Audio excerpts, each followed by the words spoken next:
Entre le Real Madrid et le Paris Saint-Germain, le Bondinois a choisi de rester en France. Mais il a confirmé que Liverpool avait bien tenté sa chance, avant de rappeler que son rêve madrilène n'était pas terminé. L'avenir de Kylian Mbappé s'est joué entre le Real Madrid et le Paris Saint-Germain.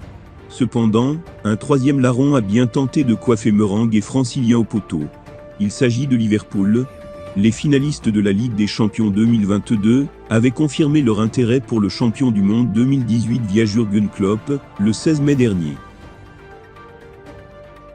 Bien sûr que nous sommes intéressés par Kylian Mbappé, nous ne sommes pas aveugles. Nous l'aimons.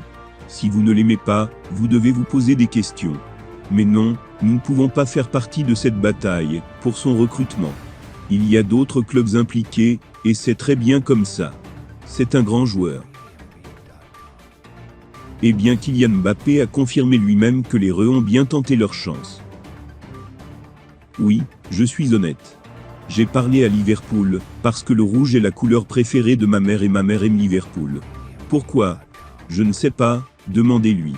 On les a rencontrés, il y a quelques années, quand j'étais à Monaco, c'est un super club, maintenant on leur parle un peu, mais pas beaucoup, mais au final, c'était entre le Real Madrid et le PSG, a-t-il indiqué dans un entretien accordé à Marca.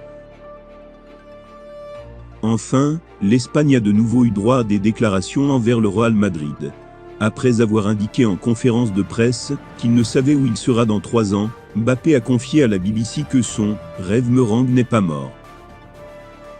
Ce n'est jamais fini, jamais fini. La seule chose, c'est que maintenant, j'ai signé un contrat pour 3 ans de plus. On ne sait jamais ce qui peut arriver dans le futur. Il est interviewé, ce mardi par Marca, le buteur du Paris Saint-Germain Kylian Mbappé, est revenu sur son voyage polémique à Madrid début mai. Le Français de 23 ans, qui s'était rendu dans la capitale espagnole, avec son coéquipier Achraf Hakimi, a expliqué qu'il ne regrettait pas ce déplacement, qui n'avait pas pour but de faire parler les gens, et qu'il avait tout fait pour que cette escapade madrilène reste un secret. Ce n'était pas une erreur. J'étais à Madrid, parce qu'Achraf m'a dit d'aller à Madrid avec lui. Je le referai probablement. Je ne suis pas allé à Madrid pour que les gens parlent. Je suis allé avec Achraf sur un vol privé, nous avons changé nos noms et tout, pour que personne ne me voie, et puis nous sommes allés au restaurant et quelqu'un m'a prévenu. Mais je n'ai pas dit, oui, je vais à Madrid, pour que tout le monde puisse me voir. Je suis allé directement, secrètement, avec mes amis et Achraf a payé le voyage, pour que mon nom ne soit même pas dessus, et que les gens ne me voient pas à l'aéroport. Je suis allé à l'hôtel, je me suis détendu, puis je suis allé au restaurant et tout le monde m'a vu. Mais c'était pour Achraf, a expliqué l'international tricolore, qui a prolongé avec le PSG, jusqu'en juin 2025. Annoncé tout proche de la sortie, le coach argentin pourrait finalement rester, et permettre ainsi au club de la capitale de croire en ses chances d'attirer Pep Guardiola dans ses filets. Lorsqu'il a terminé sa dernière conférence de presse de la saison, après la victoire face à Metz sur le score de 5-0, Mauricio Pochettino a salué les journalistes en leur lançant « J'espère vous revoir la saison prochaine ». Une petite phrase qui en a fait sourire quelques-uns tant la cote d'amour de l'Argentin à Paris est au plus bas. D'ailleurs, même après le limogeage express de Leonardo, personne ne voyait comment Pochettino allait rester sur son trône. Hier, le nom du technicien portugais du Sporting CP, Ruben Amorim, était même annoncé comme le choix numéro 1 du futur directeur sportif parisien, Luis Campos. Cependant, l'avenir parisien de Pochettino et de son staff pourrait finalement ne pas être condamné. Hier encore, Kylian Mbappé confiait qu'il s'entendait très bien avec son entraîneur.